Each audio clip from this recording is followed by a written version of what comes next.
નમસ્કાર ખેડૂત મિત્રો, ખેડૂત વિકાસ યુટ્યુબ ચેનલમાં સ્વાગત છે। તારીખ 25 ડિસેમ્બર 2023ને વાર સોમવાર।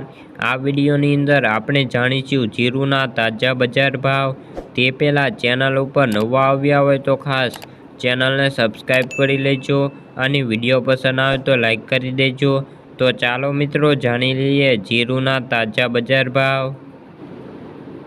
રાજકોટ 6500 રૂપિયાથી 7400 રૂપિયા, હળવદ 7000 રૂપિયાથી 7380 રૂપિયા, મોરબી 5720 રૂપિયાથી 7440 રૂપિયા, બોટાદ 5250 રૂપિયાથી 7000 રૂપિયા, જસદણ 5000 રૂપિયાથી 7000 રૂપિયા, ગોંડલ 5800 રૂપિયાથી 7551 રૂપિયા, વાંકાનેર 5380 રૂપિયાથી 6800 રૂપિયા, વિસાવદર 5500 રૂપિયાથી 6300 રૂપિયા, ઊંઝા 6200 રૂપિયાથી 8600 રૂપિયા, થરાદ 6200 રૂપિયાથી 7725 રૂપિયા, પાટણ 6300 રૂપિયાથી 6500 રૂપિયા।